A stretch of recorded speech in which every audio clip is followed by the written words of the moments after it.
Hello guys, कैसे हैं आप। मेरा नाम विवेक पांडे है। आपका मेरे यूट्यूब चैनल पे बहुत बहुत स्वागत है। आप मेरे चैनल में जितने भी वीडियो देख रहे हैं वो सब पॉलिटी के अभी मैं अपलोड कर रहा हूँ। उसमें मैंने आपको लास्ट लेक्चर में प्रधानमंत्री और मंत्रिपरिषद और राष्ट्रपति के बारे में बताया था। उनके वीडियो को आप ज़रूर देखिएगा। उस वीडियो में मैंने बहुत अच्छे से डिस्क्राइब करके बताया और आज के एस्पेक्ट्स में बताया कि कैसे एग्जाम्पल्स के थ्रू हम उस पॉलिटी को समझ सकते हैं। इस समय मैं आपको कोर्ट्स के बारे में बताऊंगा, जो कि किसी भी हर सरकार, जैसे मैंने आपको बताया था, सरकार के 3 अंग होते हैं: विधायिका, कार्यपालिका और न्यायपालिका। आज इसमें हम न्यायपालिका के बारे में पढ़ेंगे। न्यायपालिका, फिर उसमें तीन तरीके की जो इसकी हायरार्की है, उसमें सबसे ऊपर सर्वोच्च न्यायालय, फिर उच्च न्यायालय, फिर स्थानीय न्यायालय, जिसे जिला न्यायालय कहते हैं, और ग्राम न्यायालय। तो 3 तरीके की न्यायालय। और फिर जनहित याचिका और न्यायिक पुनरावलोकन की जो शक्ति है, उसे हम इस लेक्चर में जानेंगे। स्टार्ट करते हैं आज का वीडियो। न्यायपालिका। इस बार भी हम सरकारी आदेश की उसी कहानी पर लौटते हैं जिससे हमने शुरुआत की थी। एक आदेश था जो कि मंडल कमीशन के बाद लागू हुआ था, उसके बारे में यहाँ चर्चा हो रही है। इस बार हम कहानी को याद नहीं करेंगे, बस यह कल्पना करेंगे कि यह कहानी कितनी अलग हो सकती थी। याद कीजिए कि इस कहानी का उस समय संतोषजनक अंत हो गया जब सर्वोच्च न्यायालय ने फैसला सुनाया। यहाँ कहानी का मतलब यह है कि एक विवाद था जिसे सर्वोच्च न्यायालय में सुलझाया गया एक फैसले के द्वारा। आपको इतना ही समझ लेना। इसे हर किसी ने स्वीकार कर लिया। कल्पना कीजिए कि निम्नलिखित परिस्थितियों में क्या होता। देश में सर्वोच्च न्यायालय जैसा कुछ नहीं होता तो क्या होता। दूसरा, सर्वोच्च न्यायालय तो होता पर उसके पास सरकार की कार्रवाइयों को आंकने का अधिकार नहीं होता। तीसरा, उसे अधिकार होता मगर सर्वोच्च न्यायालय से कोई निष्पक्ष न्याय की कोई उम्मीद नहीं करता। फिर चौथा, भले ही वह निष्पक्ष फैसला सुना देता लेकिन सरकार के आदेश के खिलाफ अपील करने वाले उसके फैसले को नहीं मानते, यानी सर कोर्ट की अवमानना करते, तब क्या होता। चलिए पढ़ते हैं। इसी वजह से लोकतंत्र के लिए स्वतंत्र और प्रभावशाली न्यायपालिका को जरूरी माना जाता है। इसे शक्ति पृथक्करण का सिद्धांत कहते हैं।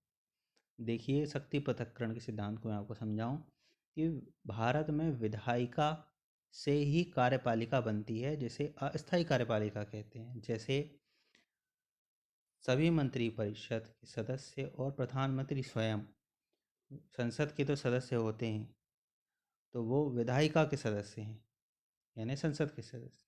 जब वे मंत्रिपरिषद बन जाती है तो वे कार्यपालिका में आ जाते हैं।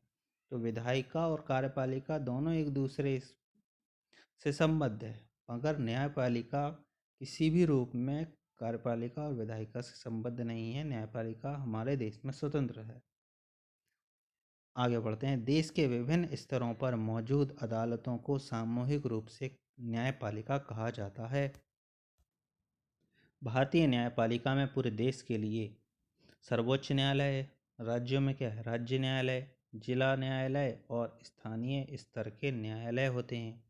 भारत में न्यायपालिका एकीकृत है, यानी उसमें एकीकरण पाया जाता है। इसका मतलब है कि सर्वोच्च न्यायालय देश में न्यायिक प्रशासन को नियंत्रित करता है।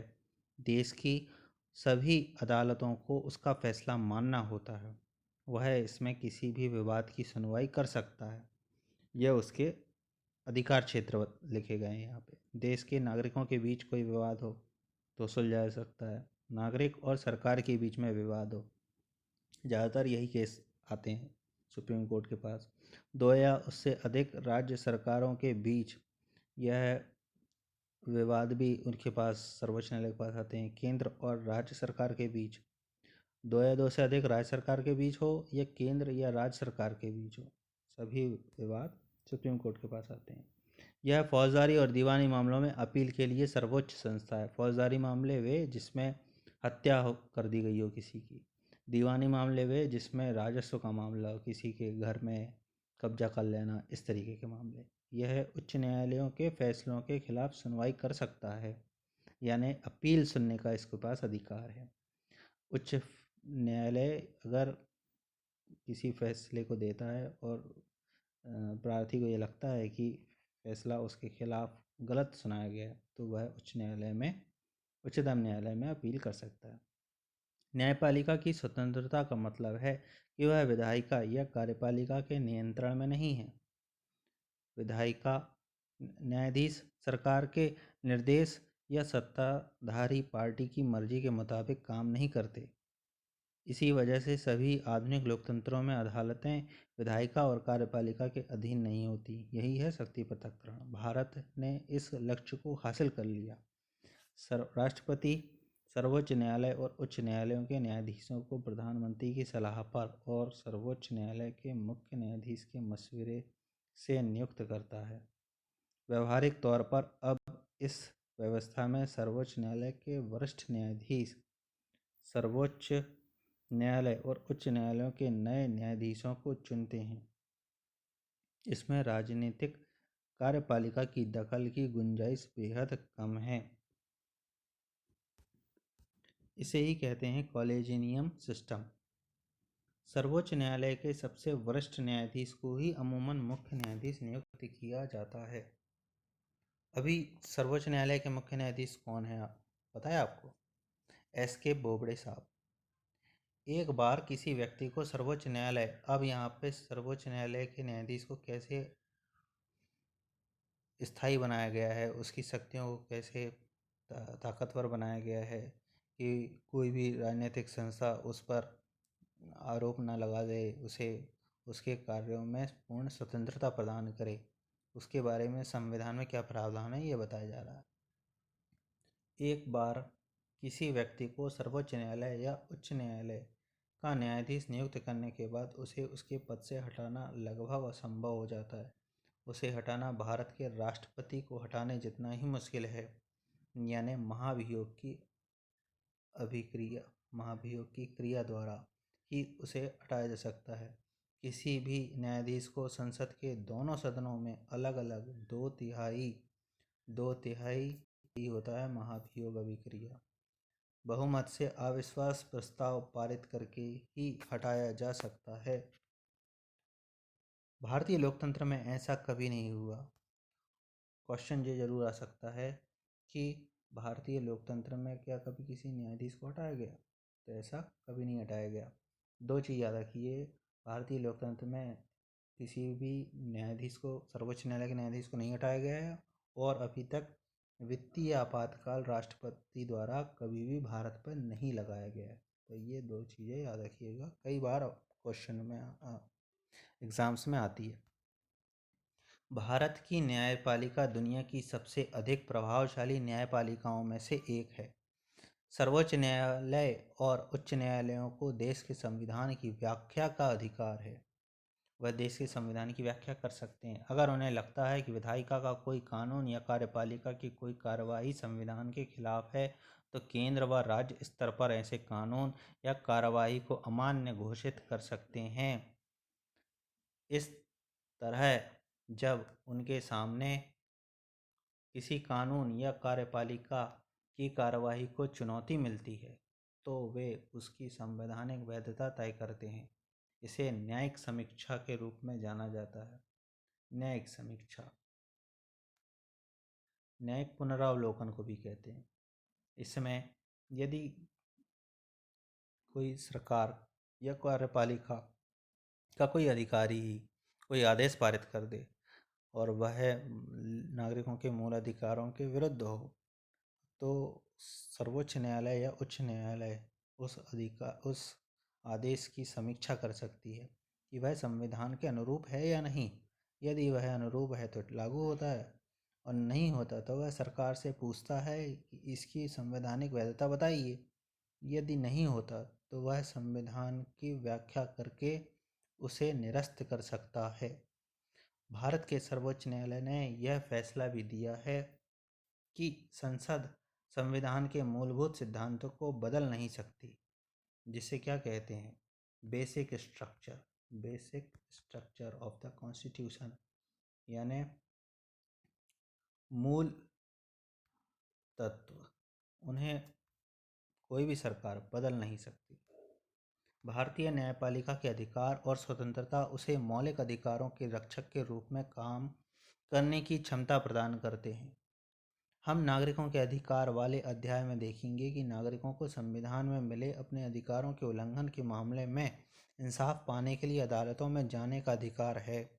हाल के वर्षों में अधिक अदालतों ने सार्वजनिक हित और मानव अधिकारों के संरक्षण के लिए विभिन्न फैसले और निर्देश दिए हैं।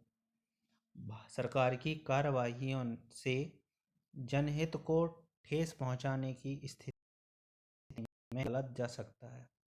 सरकार की ऐसी कार्रवाइयाँ जिससे जनता को ठेस पहुंचती है, उसके हितों को रक्षा नहीं हो पाती, तो वह अदालत जा सकता है। इसे जनहित याचिका कहते हैं। PIL, पब्लिक इंटरेस्ट लिटिगेशन, इसी को ही कहते हैं। अदालतें सरकार को निर्णय करने की शक्ति के दुरुपयोग से रोकने के लिए हस्तक्षेप करती है। वे सरकारी अधिकारियों को भ्रष्ट आचरण से रोकती है। इसी वजह से लोगों के बीच न्यायपालिका को काफ़ी विश्वास हासिल है। न्यायपालिका यह सब कैसे करती है? सर्वोच्च न्यायालय अनुच्छेद नंबर 32 रिट जारी करने के अधिकार से यह कार्य करती है। वह 5 तरीके की रिट जारी करती है। इसी तरीके से उच्च न्यायालय जो कि हर राज्यों में होते हैं, वह अनुच्छेद नंबर 226 के द्वारा रिट जारी करता है और वह भी 5 तरीके की रिट जारी करता है, जिससे किसी भी व्यक्ति के मूल अधिकारों की रक्षा की जा सके और वे सरकारी अधिकारी को भ्रष्ट आचरण आदि करने से रोक सकता है। वह व्यक्ति के जीवन और उसकी स्वतंत्रता का भी रक्षा करता है।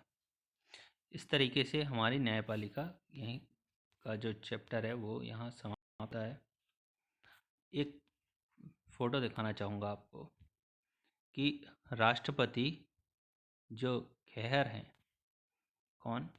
जस्टिस JS खेहर, उन्होंने 25 जुलाई 2017 को संसद के केंद्रीय सभागार में शपथ ली।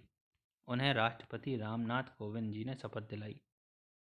अभी जब जस्टिस JK बेवड़े थे, उन्हें भी शपथ राष्ट्रपति श्री रामनाथ कोविंद जी ने शपथ दिलाई और उनको शपथ लेते हुए देखने के लिए उनकी माताजी वहीं उपस्थित थी।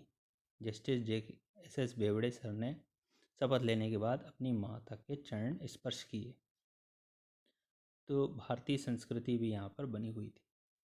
आपको दोस्तों ये समझाने का तरीका अच्छा लगे और आपको लगे कि मैं जो कंटेंट आपको दे रहा हूँ वो आपको हेल्पफुल कर रहा है, आप मेरे चैनल को लाइक, शेयर और सब्सक्राइब ज़रूर करिएगा। और ऐसे दोस्त जो किसी कारणवश कोचिंग ना जा पा रहे हों तो ज़रूर ये वीडियो शेयर करिएगा।